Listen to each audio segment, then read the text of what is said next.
Hello friends, welcome to இன்றைய special. இன்றைய பொழுது இனிய பொழுதாக அமையங்களுடன் இணைந்திருப்பது உங்கள் தோழி தேன்மொழி. நான் இன்றைக்கி ஒரு சிம்பிளான சைடிஷ் ரெசிபி தாங்க போட்டிருக்கேன். எப்பவுமே நம்ம இட்லி, தோசை, சப்பாத்திக்கெலாம் குருமா, சாம்பார், சட்னி வச்சு சாப்பிட்ருப்போம். ஒரு முறை இது மாதிரி ட்ரை பண்ணி பாருங்கள். ரொம்ப ஹெல்த்தியான ரெசிபி, சிம்பிளாக செய்யலாம். நீங்கள் ஹோட்டலில் வாங்கி சாப்பிட்ருப்பீங்க. அதே ஸ்டைலில் வீட்டில் எப்படி செய்யலான்னு பார்க்கலாங்களா? வாங்க. இதுக்கு நான் ஆலு கேப்சிகம் கிரேவி தான் பண்ணியிருக்கேன். பேன் வச்சுருக்கேன். பேனில் எண்ணெய் ஊற்றிருக்கேன். அடுப்பு சிம்லேயே தான் இருக்குது. கடுகு சீரகம் போட்டிருக்கேன். நல்லா புரிஞ்சு வரட்டும். பொரிஞ்சு வந்தோடனே இது கூடவே கருவேப்பிலை கொத்து போட்டிருக்கேன். அதையும் போட்டு நல்லா கலரி விடுங்க. மீடியம் சைஸ் 2 வெங்காயம் கட் பண்ணி வச்சுருக்கேன். அதை போட்டுக்கிறேன். போட்டு நல்லா வதக்கி விடுங்க. வெங்காயம் நல்லா வதங்கி வந்தால் தான் உங்கள் கிரேவி நல்லாயிருக்கும். வெங்காயம் நல்லா வதங்கி வரட்டும். இப்போ இது கூடவே 4 பல்லு பூண்டு தோலோடு நான் தட்டி போட்டிருக்கேன். போட்டு நல்லா கலரி விடுறேன்.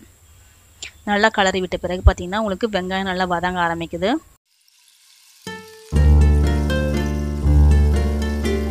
ஒரு 2 நிமிஷம் பொறுத்து இது கூடவே தக்காளி 1 மீடியம் சைஸ் கட் பண்ணி வச்சுருக்கேன். அதையும் போட்டுக்கிறேன். போட்டு நல்லா வதக்கி விடுங்க. வதங்கி வந்த பிறகு மூடி வச்சுறேன்.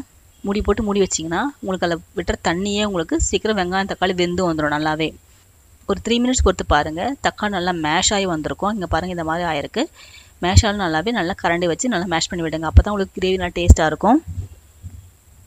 இப்போ வெங்காயம் தக்காளி நல்லா வதங்கி வர ஆரம்பிச்சிச்சிங்களா?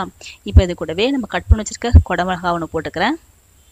உருளைக்கிழங்கு போட்டுக்கிறேன். உருளைக்கிழங்கு நான் 2 விசில் குக்கரை வச்சு தான் எடுத்துருக்கேன். அப்போ தான் சீக்கிரம் வெந்து வரும்னு சொல்கிறதுக்காக அதையும் கட் பண்ணி போட்டிருக்கேன். போட்டு நல்லா கிளறி விடுங்க. வெங்காயம் தக்காளி நல்லா காயில் கோட்டாகி வரணும். அந்த மாதிரி நல்லா கிளறி விட்டு மூடி வச்சிடுறேன். இப்போ தண்ணி விட ஆரம்பிக்கும். மூடி வச்சிங்கன்னா அதிலே உங்களுக்கு உருளைக்கிழங்கும் கேப்சிகமாக வெந்து வந்துடும். ஒரு 2 மினிட்ஸ் பொறுத்து எடுத்து இங்கே பாருங்கள், கலர் நல்லா மாறிருக்கு. நல்லா வெந்து வந்துருக்கு காய்கறிகள். இப்போ இது கூடவே மஞ்சத்தூள், மிளகாய்த்தூள் போட்டிருக்கேன். நீங்கள் தேவைப்பட்ட கரம் மசாலா போட்டுக்கலாம்.